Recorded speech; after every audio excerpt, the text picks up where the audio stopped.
लेकिन एक्सपर्ट्स और रिसर्चर्स ये देखकर हैरत ज़दा रह गए कि लोहे का ये अजनबी टुकड़ा कोई मामूली चीज नहीं थी, बल्कि ये एंशियंट ग्रीक्स का एक कंप्यूटर हुआ करता था।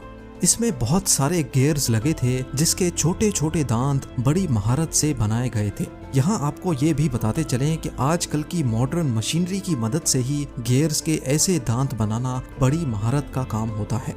ये एंशियंट कंप्यूटर दौरान सफर शिप्स को चांद और सितारों की लोकेशन बताता था, और इसके अलावा ये फ्यूचर की डेट्स में भी चांद की पोजीशन को प्रिडिक्ट करता था।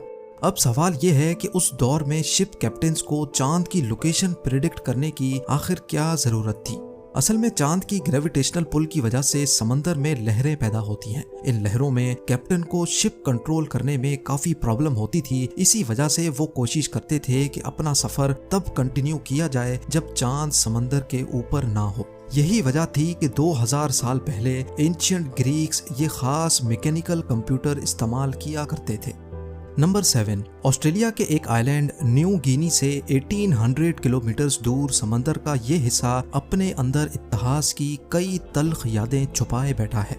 चुक लगून के नाम से जाना जाने वाला ये समंदर का वो हिस्सा है जिसके बॉटम पर बेशुमार fighter jets, ships, tanks, trucks और आर्टिलरी शेल्स का मलबा मौजूद है। ये सब देखकर डीप सी डाइवर्स को वर्ल्ड वॉर 2 का वो दिन याद आता है जब अमेरिका ने ऑपरेशन हेल स्टोन करके जापान की 40 warships, 2 light cruisers, 4 destroyer ships, 9 auxiliary ships, 2 दर्जन से ज्यादा कार्गो वेसल्स और 250 एयरक्राफ्ट्स को तबाह कर दिया था।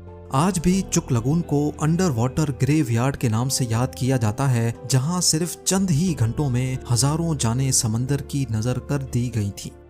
नंबर 6, एंटार्क्टिका में जमे हुए ओशन के नीचे मौजूद ये यॉट एक फिल्म की शूटिंग के दौरान तूफानी लहरों में डूब गई थी। एंटार्क्टिका के मैक्सवेल बे में एक ब्राजीलियन जर्नलिस्ट इस यॉट में 4 फिल्म क्रू के साथ आइसबर्ग से होता हुआ एक फिल्म की डॉक्यूमेंट्री की शूटिंग के मकसद से गुजर रहा था।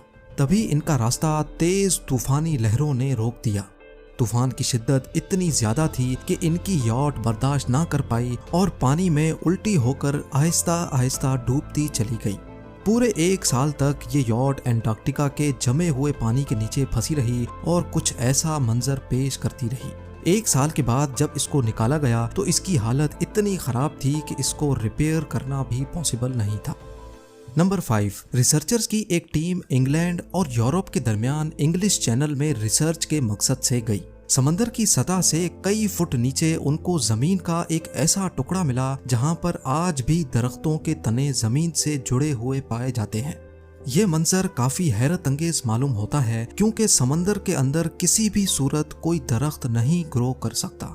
ये इस बात की निशानी थी कि सी बेड का ये हिस्सा किसी दौर में जमीन का वो हिस्सा हुआ करता था जो आज के इंग्लैंड और यूरोप को आपस में कनेक्ट करता था। मजीद रिसर्च से मालूम पड़ा कि आज से करीब 8000 साल पहले ये लैंड ब्रिज किसी वजह से पानी में डूब गया था।